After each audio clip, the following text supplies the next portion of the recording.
working around the clock to bring order. That's why I spent the big portion of the day working to assemble additional resources so we could bring calm to the city.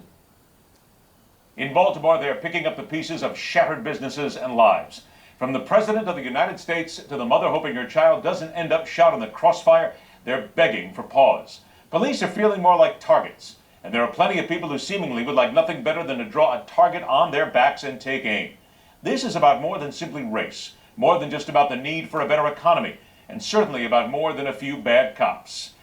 So let's get to work. Always a pleasure to welcome back the retired LAPD sergeant who has been at ground zero in such events, much of which is covered in her book, Black and Blue, The Creation of a Manifesto, Cheryl Dorsey. And let's also welcome in the Vice Chair of the National Black Police Association and President of the Guardian Civic League, Rochelle Bilal. Ladies, I thank you both for joining us today. Hi, Ed.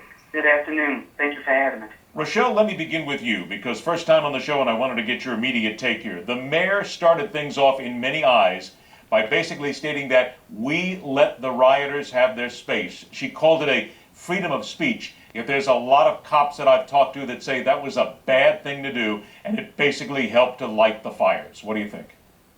Let's say from the ground, people that I've talked to in Baltimore in reference to letting those young people out of school early and then taking away their transportation, that was against emergency management 101.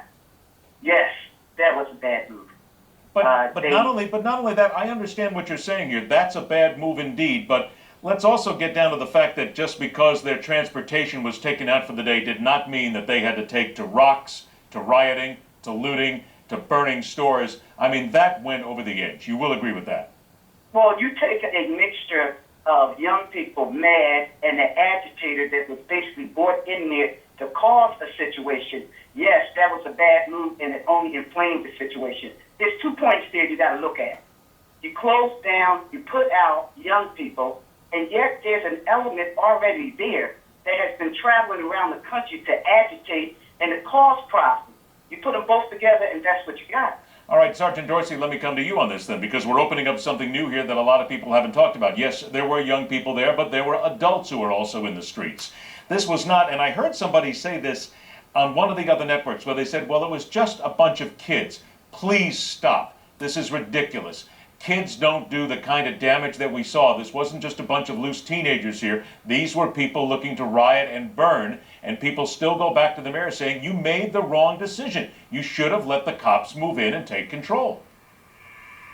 Well, I hate to second guess any authority figure, whether it's the mayor or the police commissioner, but clearly I think something more aggressive should have been done early on, because I believe those officers were doing exactly what they were told to do. They stood down, and then things got out of hand. And then once it was out of hand, you couldn't get that horse back in the barn. And so, these young people and those others that were part of that mix were very frustrated, and they were acting out in a way that I promise you next week, when they can't go to CVS and get that prescription because they cleared the aisles and they removed necessary items, they're going to be thinking twice about, was that really a smart move? Cheryl, do we need to, though, back up a little bit, because you used the phrase acting out. And I have to tell you that America's watching what's going on here, and they're saying this is not acting out. These were people looking to loot, looking to destroy. We had 2 cops, actually, who were injured, one who was unresponsive at one point.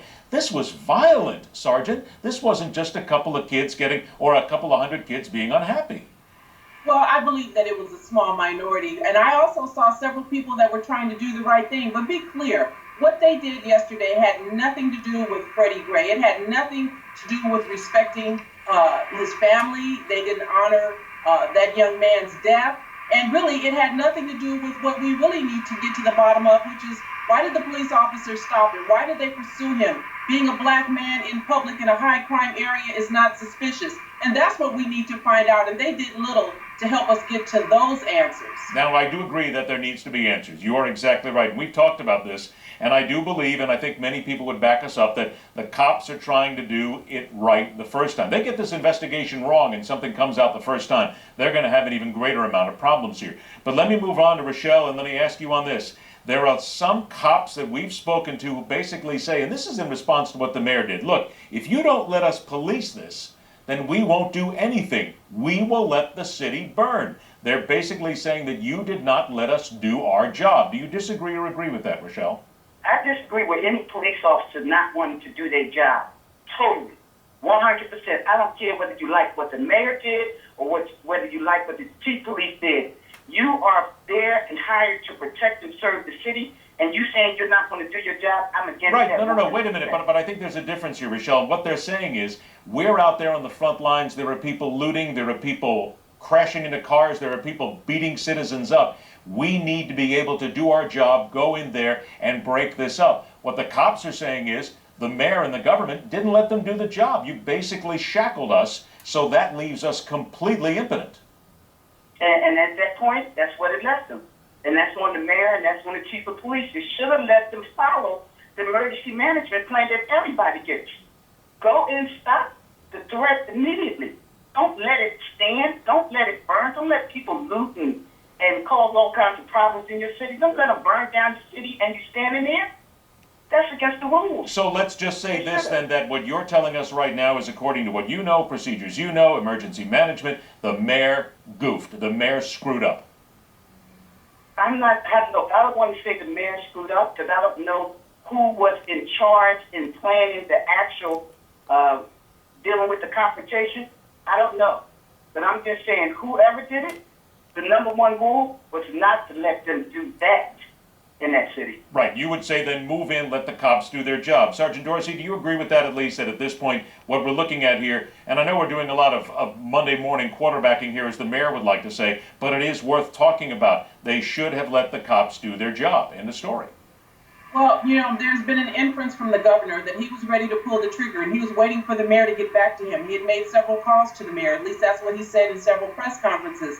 And so if that's so, then I don't know why the mayor didn't act sooner. And understand that while the mayor runs the city, the commissioner, Mr. Batts, runs that police department. So where was Mr. Batts? He certainly shares some culpability in this because, I didn't see all the coverage, but I certainly don't know where he was and why wasn't he out there with his officers and talking to the community and talking to the police officers so that there was a sense of confidence that someone is at the helm and is running this ship. I got about a minute left, so 30 seconds to the both of you. First of all, Sergeant Dorsey, do you think that cops right now, not only in Baltimore but other places around the country, are fearful to do their job right now because they're afraid that they may get brought up on charges if they're doing what they were trained to do? Not my personal opinion. Police officers are well trained, at least those that I know and worked with, and I think by and large, police officers are going to continue to do the right thing. They're going to continue to be ethical, morally upright, professional, and they will do their duties to the best of their abilities as they have in the past. Rochelle, I would guess that you would echo that and at least hope that that is the case, because there are a lot of tweets, social media, and even cops I've talked to who say, quite frankly, they're a little afraid to do their job these days. Yeah, I agree with my sister from LA 100% wholeheartedly. All police are trained to do their jobs, and I think they're conscious enough and capable of doing their job, and they're not going to stop. I think that what we've come to here is at least the conclusion that yes, whomever was in charge, they made the mistake. Let the cops do their job and let them protect the citizens, because we're lucky at this point that no one's been killed in all of this. Let's hope it stays that way. Calmer heads will prevail. Ladies, it's been a pleasure. Sergeant Cheryl Dorsey, always a pleasure. Rochelle Bilal, thank you so much for joining us. I know we're going to speak again.